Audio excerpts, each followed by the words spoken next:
Hey guys, welcome back to the Deep Dark, the, lighter night vision version.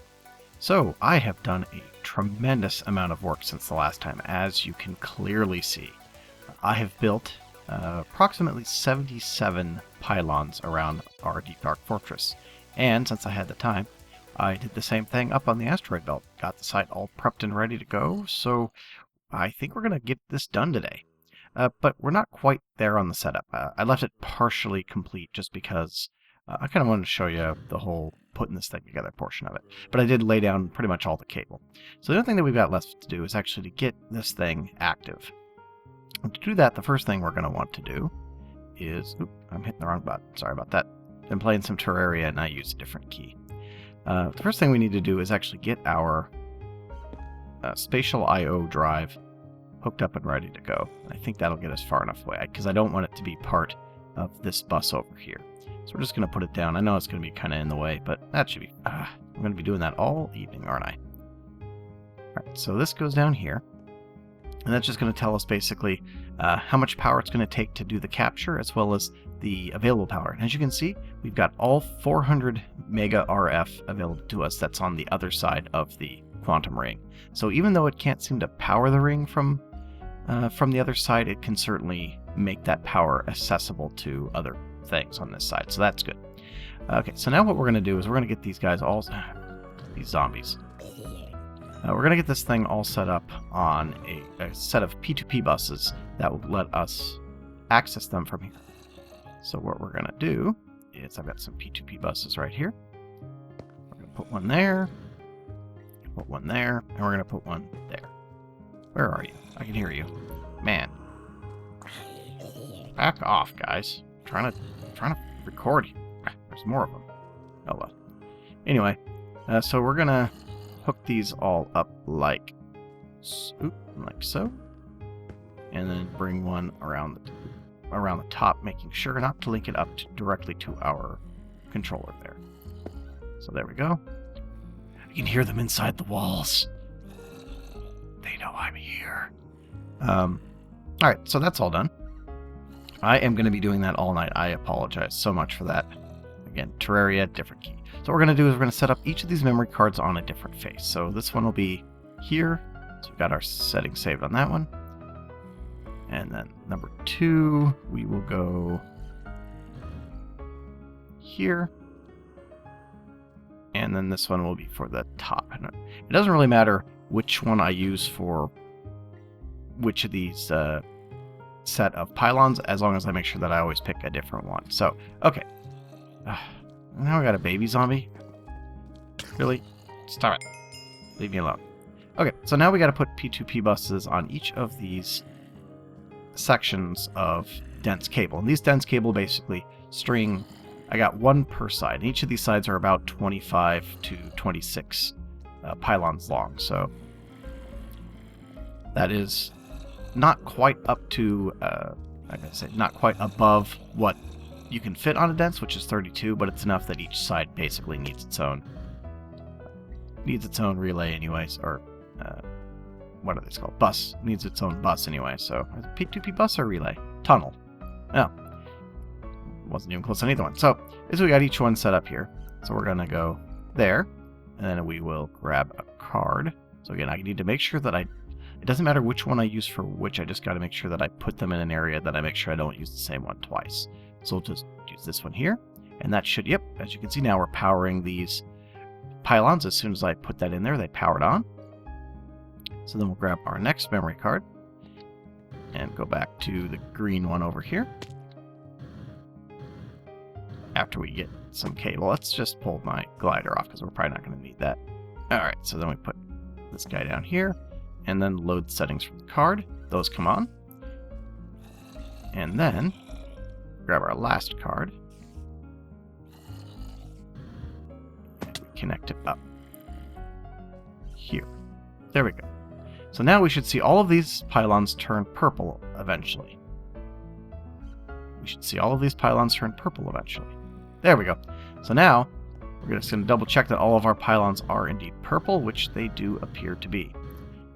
Indeed. So now we are ready to capture. And we have to do this relatively briskly because I discovered that when I power all the pylons on, I did do a dry test to make sure I could power all the pylons. I did not do a dry test of the capture, so I still don't know if that's going to work. So we're going to discover that together. But I don't know that I can only power this whole thing for about 20 minutes. Then we run out of energy. So as you can see here, we actually only need 174 million RF to pull this off. So a little under half of what our max power is. Back off. That's actually kind of lucky because we're going to be doing, I think, both the capture and the deploy within pretty quick succession of each other. Which is not going to be a moment too soon because these zombies are getting all kind of riled up. And we're getting a little bit of server lag, of course. There we go. Come on. There we go. Good. Just what I needed. Some more glowstone leggings. Okay. So the other thing that I'm missing... So let's go ahead and put our spatial array in here, which should be big enough. Now I need a way to trigger this capture.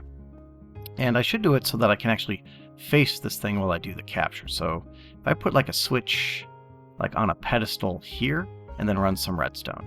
So let's grab a lever. One lever should be enough. We'll put this stuff back in there. And these I don't think I need anymore. Zombie brains can go in. Glass cable I will need for later. Alright, so a little bit of inventory management. So we just grab ourselves a bit of cobble. Because apparently it's too much work to just dig up a piece right next to where I'm going to put this. Some redstone. That should be fine. And that should be it. And I think I can just go... as again. And you're pressing that wrong key constantly. So if we put it there, and we're flipping the switch, we should be able to kind of see how this is going. I would rather do it from the aerial view, but you'll get the picture. So next thing we need, I think if I put the lever, like... I'm not sure if I put it on top. I don't think we've got sticky redstone, do we? No. Let's see if that... don't want to set it off just yet. Yeah, okay, good. I was pretty sure that was going to work. Alright, so... Gonna have to do this, because I think it's got to actually point into the thing like so. Alright, so that should be good. Alrighty, this is the big moment. Gonna start queuing up some dramatic music, I'm sure, in post. Alright, should have the dramatic music coming by now. Let's do it. Ready? Make sure that we've got our energy still. We are ready to go 100%. Go. Ooh, go. There it goes. Look at that. And did we capture everything? I think we did.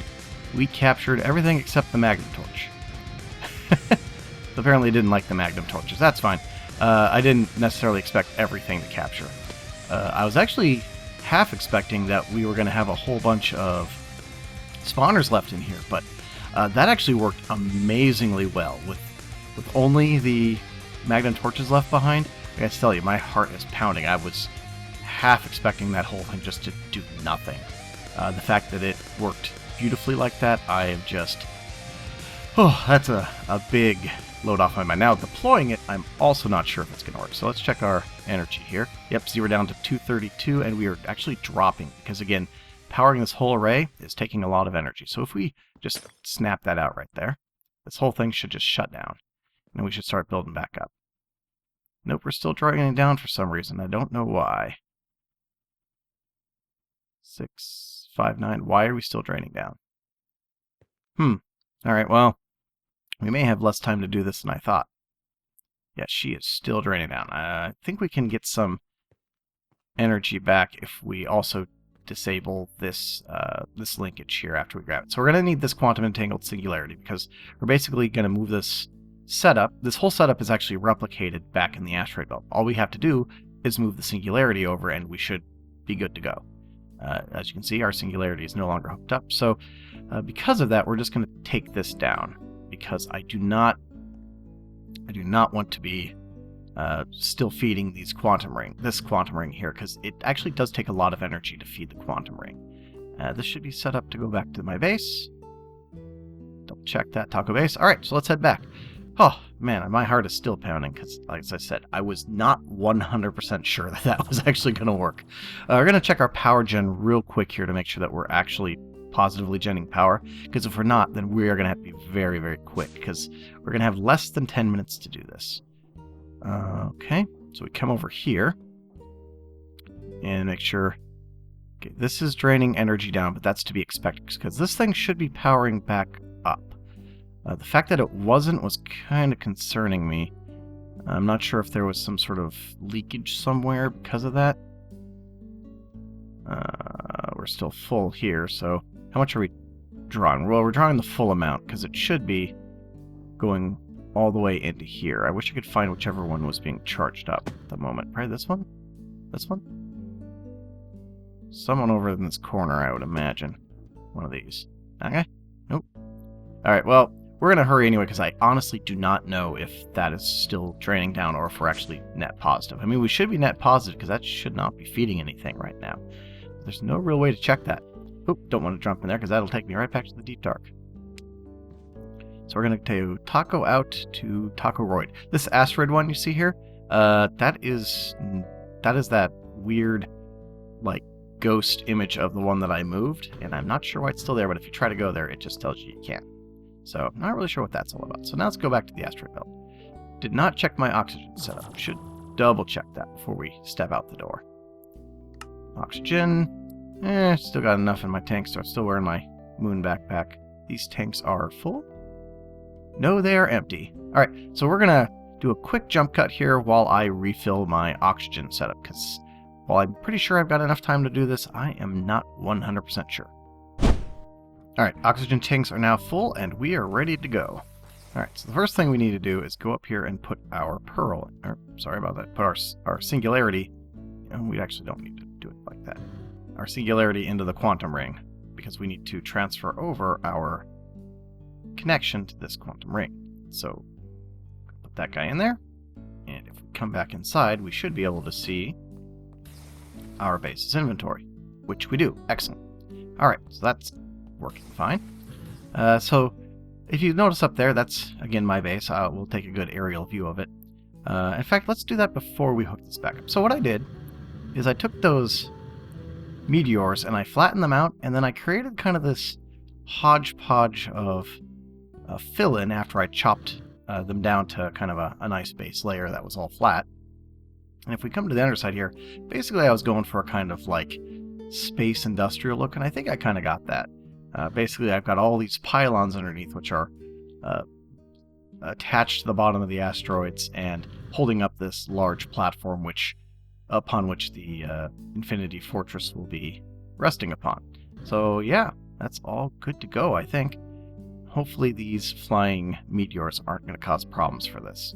Or we're going to find that one out. This is the other portion that I am not 100% sure about as to whether or not this is actually going to work. Because I know Galacticraft does weird things with their dimensions in order to make them function, and I honestly don't know if you're able to deploy an AE2 thing in the asteroid belt. So we're going to find that out. So I don't have this hooked up right now because, again, that's where I discovered that it drains just tremendous amounts of power in order to keep these rings alive. But everything should be all hooked up and ready to go. As you can see, they're all powered now.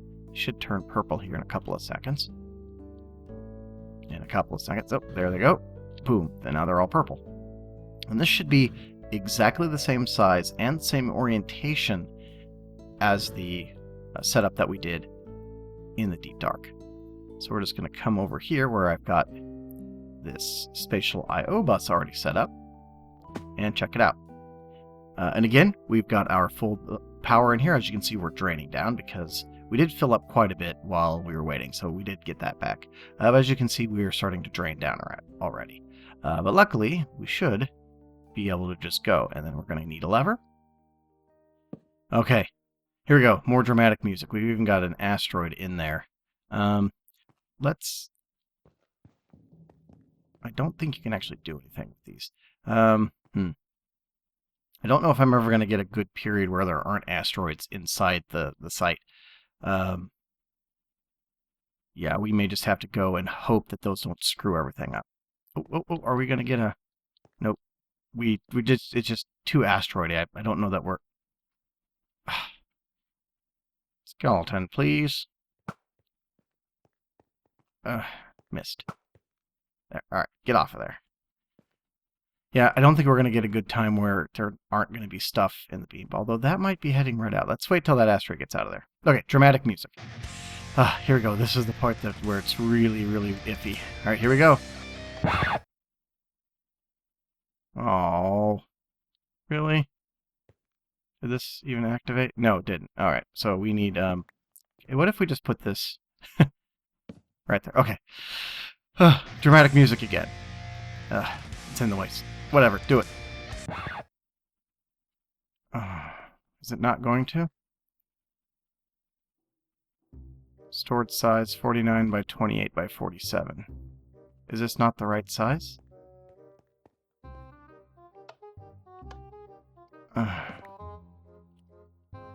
Stored size 49 by 28 by 47. I know that these are the right size. Is this wrong size? Did I do it wrong? Or can it just not be deployed here? I'm getting a horrible feeling that it can't be deployed in the asteroid belt. Because I know that I did this size correctly.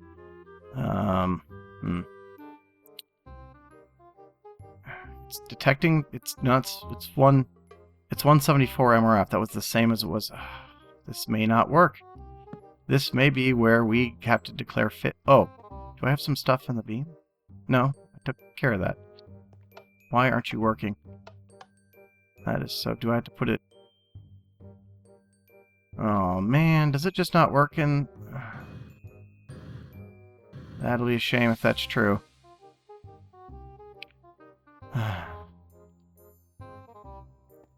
I have no idea how to troubleshoot this, because it's just so large. Man. 215 down to...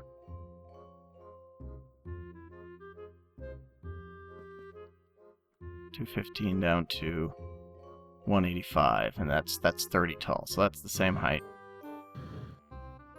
Because it's inner dimensions, and then we're what is this?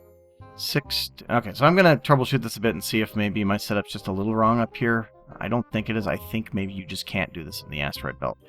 But we're going to try this. We're going to try this again. We're just going to double check my whole setup, and maybe I'm off by a block. I really hope so. But I'll see after I do some troubleshooting. But we may have to declare this a failure. I really don't want to have to do that, but that's kind of what it's looking like.